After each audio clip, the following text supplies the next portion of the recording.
Ooh. Oh, okay, so yeah. I'm glad you asked me about this one. This one requires a little bit of kind of sideways thinking.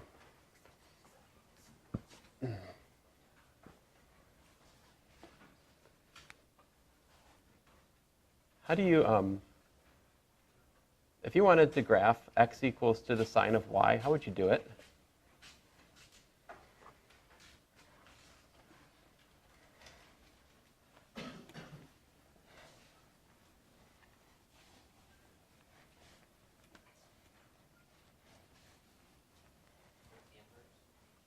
you take the inverse. Man, you're a glutton for punishment. Let's see here. But then that's only going to be part of the story. I mean, that's just, right? I mean, fine. What's the inverse sine look like? It looks like this, doesn't it? Wait a minute. No, that's not right. It's got vertical tangents at the edges, right? How's it go? Right, there's vertical tangents at the endpoints of inverse sine. And the reason for that is easier if I just kind of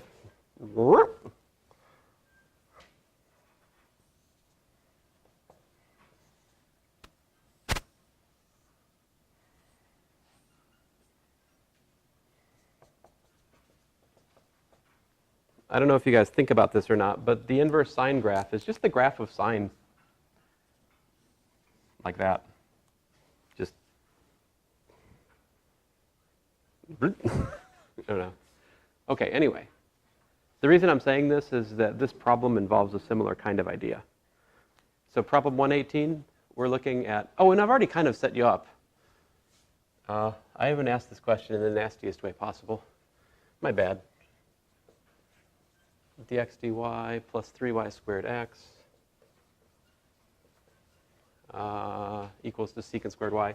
I mean, the basic problem here is you have to interchange the usual roles of y and x for this problem.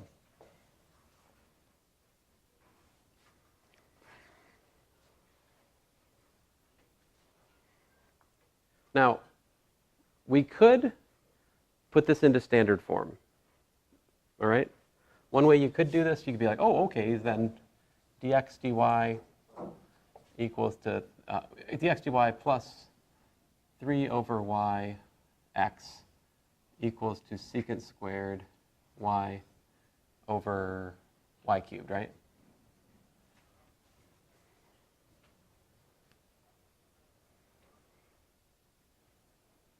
Huh. I think there may be some poor planning on my part here. Well, I'm not, I don't know. We'll see here in a second. I mean, I could do that, but why do that? Because what you're doing is you're going to find the integrating factor, you're going to multiply by it, right? But the integrating factor, when you calculate it, is going to be y cubed.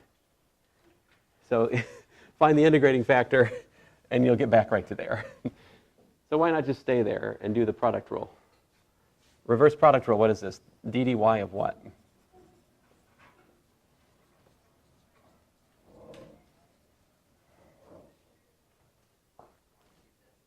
Y cubed x, right.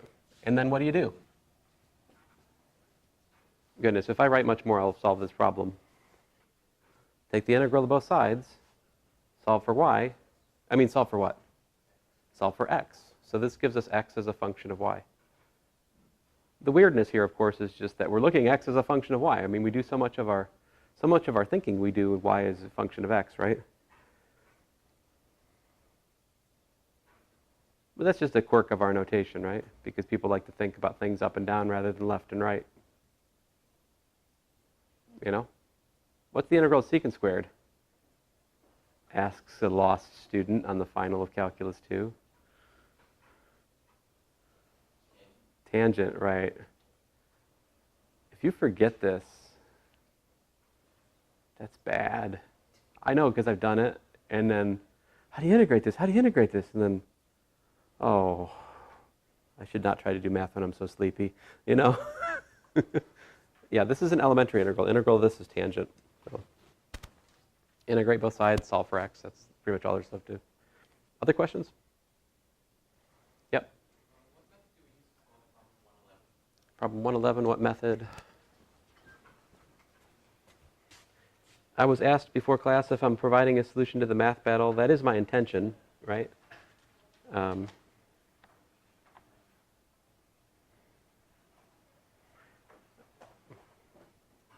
Let's party like it's 66:35. All right.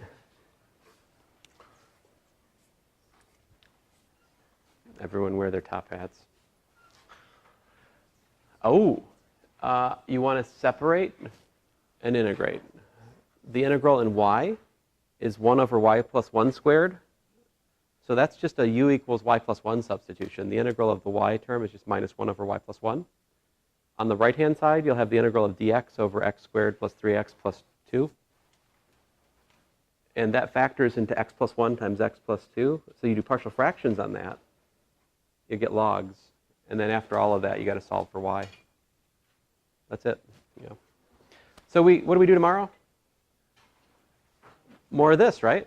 So tomorrow's completely for your questions. Come and ask questions. I'll probably go over the math battle if I remember. Sorry I didn't get to it today. The math battle. Yeah, yeah. The bonus battle. Yes, yes, yes. You get it?